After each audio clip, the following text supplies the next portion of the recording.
Deep state নিয়ে আলোচনা সমালোচনা হচ্ছে এখন সারা দেশ জুড়ে। তো ডিপ স্টেটে কি কি শর্ত ছিল? যে প্রথম শর্তই ছিল যে বর্তমান প্রধানমন্ত্রী তারেক রহমানকে দেশে আসতে দেওয়া যাবে না। তার যে মামলাগুলি ছিল সেই মামলাগুলিকে ডেট বাড়িয়ে বাড়িয়ে দীর্ঘায়িত করতে হবে, যাতে তিনি নির্বাচন হলেও দেশে না আসতে পারেন, এমন একটি শর্ত ছিল। আর আরেকটি শর্ত ছিল যে আওয়ামী লীগের যে কাজগুলি হয়েছে গত 15 বছরের, সেসব কাজের বা জুলাই আন্দোলনের সময় যে ঘটনাগুলি ঘটেছে সেসব কাজের বৈধতা দেওয়া। তো এই মোটা দাগে এইরকম শর্ত ছিল। তাহলেই হচ্ছে যে 2029 সাল পর্যন্ত অন্তর্বর্তীকালীন সরকার ক্ষমতায় থাকতে পারবে, এমন একটি প্ল্যান দেওয়া হয়েছিল। কিন্তু অন্তর্বর্তীকালীন সরকার সেই সব প্ল্যানে রাজি হয়নি বলেই জানা যাচ্ছে আসিফ মাহমুদের বক্তব্য থেকে। ডিপ স্টেট থেকে অন্তর্বর্তী সরকারকে 2029 সাল পর্যন্ত ক্ষমতায় থাকার প্রস্তাব দেওয়া হয়েছিল। সেই সরকারের সাবেক উপদেষ্টা আসিফ মাহমুদ সজীব ভুঁইয়ার এমন বক্তব্য রাজনৈতিক অঙ্গনে কৌতূহল তৈরি হয়েছে। কখন, কি শর্তে এমন প্রস্তাব দেওয়া হয়েছিল বা ডিপ স্টেট বলতে কাদের বুঝিয়েছেন, এখন সেই প্রশ্ন সামনে আসছে। অন্তর্বর্তী সরকারের সাবেক উপদেষ্টা ব্রিগেডিয়ার জেনারেল অবসরপ্রাপ্ত সাখাওয়াত হোসেন তিনি কিন্তু বলেছেন যে অন্তর্বর্তী সরকারের যা সিদ্ধান্ত হয় এটা ক্যাবিনেটের বাইরে। অর্থাৎ তিনি স্পষ্ট করেই বলেছেন যে এই অন্তর্বর্তী সরকারের একটা কিচেন ক্যাবিনেট আছে, এবং সেটা গুলশানে যে এই কিচেন ক্যাবিনেট বসতো মিটিং, সেটাও কিন্তু এই সাখাওয়াত হোসেন স্যার তিনি কিন্তু বলেছেন যে ক্যাবিনেটে আসলে সিদ্ধান্ত হতো না, সিদ্ধান্ত হতো সব কিচেন ক্যাবিনেটে। এই যে কিচেন ক্যাবিনেট যে কথাটা আসছে, এই কিচেন ক্যাবিনেটও কি এই ডিপ স্টেটের একটা অংশ? গত শুক্রবার বিকেলে আসিফ মাহমুদ একটি গণমাধ্যমকে বলেন যে ডিপ স্টেটে বৈদেশিক সহ অনেকগুলি পক্ষ ছিল, তাই সুনির্দিষ্ট করে কারো নাম আমি উল্লেখ করতে চাই না।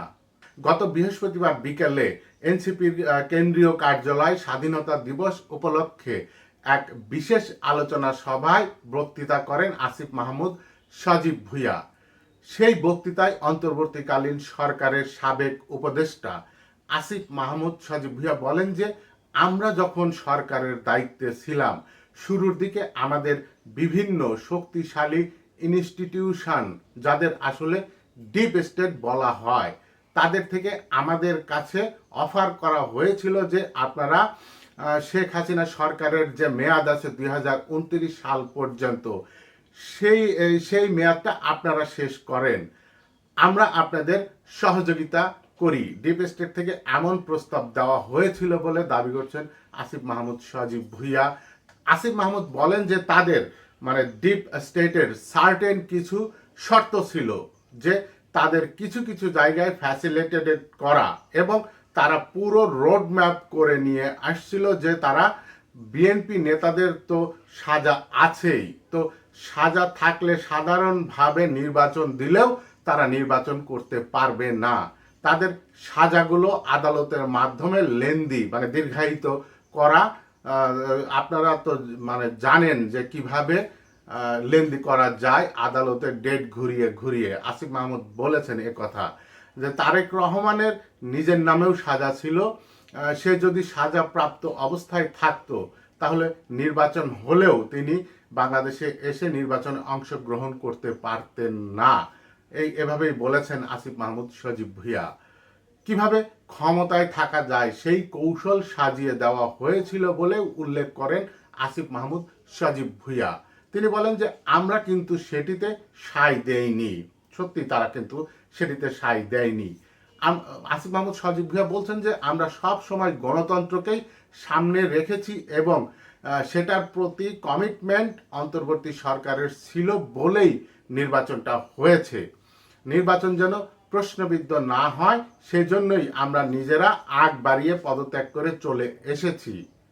এখন কথা হচ্ছে যে কি কি শর্ত ছিল সেই প্রস্তাবে, এমন বক্তব্যের বিষয় জানতে চাইলে আসিফ মাহমুদ সজীব ভুঁইয়া বলেন যে অন্তর্বর্তী সরকারের প্রথম 3-4-5 মাসে বিভিন্ন আলোচনায় ডিপ স্টেটের দিক থেকে এই প্রস্তাবগুলি দেওয়া হয়েছিল যে আমরা তাদের কিছু স্বার্থ রক্ষা করলে তারা অন্তর্বর্তী সরকারকে দীর্ঘদিন রাখতে আগ্রহী, ক্ষমতায় রাখতে আগ্রহী।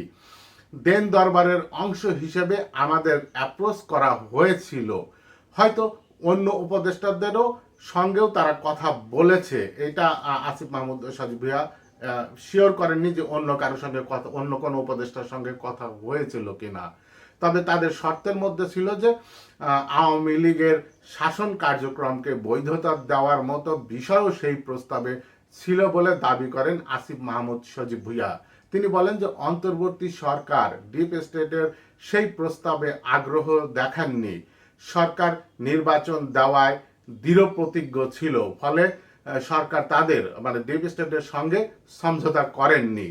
তবে এই ডিপ স্টেট কারা সেটা আসিফ মাহমুদ স্পষ্ট করে বলতে রাজি হয়নি। তবে এনসিপির আহ্বায়ক ও সাবেক অন্তর্বর্তী সরকারের উপদেষ্টা নাহিদ ইসলাম গত 10 মার্চ রাজশাহীতে এক অনুষ্ঠানে বলেছিলেন যে শরীফ ওসমান হাদি কাণ্ডের পেছনে জড়িত ছিল ডিপ স্টেট।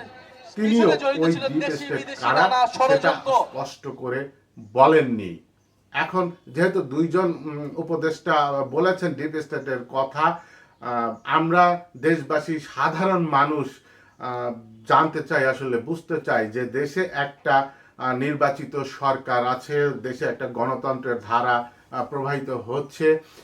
এর মধ্যে ডিপ স্টেটের আর কোনো ষড়যন্ত্র একজন সাধারণ নাগরিক হিসেবে আর দেখতে চাই না। কিন্তু এটাও জানতে চাই যে এই ডিপ স্টেট আসলে কারা কিভাবে কি প্রস্তাব দিয়েছিল সেটা রাষ্ট্রের, আমি না জানি, সাধারণ মানুষ হিসেবে আমি না জানি, কিন্তু রাষ্ট্রের জানা উচিত বলে আমি মনে করি। এবং বর্তমানে যে প্রধানমন্ত্রী রয়েছেন তারেক রহমানের সরকারও এই তথ্য জানা উচিত। না হলে যে পরবর্তী সময় তারেক রহমানের সরকার পরিচালনা করার সময় এই ডিপ স্টেট হয়তো তারেক রহমানের সরকারের এই মেয়াদের সময় অনেক ধরনের ঝামেলা করতে পারে, সেটা তো হতেই পারে। এই জন্যই অবশ্যই যে রাষ্ট্রের জানা উচিত যে এই ডিপ স্টেট কারা, কারা কি প্রস্তাব দিয়েছিল তার সুনির্দিষ্ট করে। যদি এটি পাবলিকলি নাও হয় তবুও রাষ্ট্রের অবশ্যই জানা উচিত যে কারা এই তথ্য, কারা এই অফার করেছিলেন, কে তাদের থেকে আমাদের দূরে থাকাই ভালো। আমাদের দেশ একটা নির্বাচন হয়েছে, দেশটা একটা গণতান্ত্রিক ধারায় চলছে। দেশের মধ্যে যে যতটুকু হোক যে একটা শান্তি প্রক্রিয়া যাচ্ছে, অব্যাহত আছে, আগামীতে হয়তো আরো ভালো কিছু হবে। তো সেই জায়গায় একটা এই ডিপ স্টেট আবার একটা জটিলতা তৈরি করে। ডিপ স্টেটের কাজই হচ্ছে যে বিভিন্ন রাষ্ট্রের জটিলতা তৈরি করা। তো আমরা এই জটিলতায় আর যেতে চাই না। আপনারা কি মনে করেন? আপনাদের মতামত জানাতে পারেন। আর অবশ্যই আপনারা সবসময় ভালো থাকবেন, নিরাপদে থাকবেন, সুস্থ থাকবেন।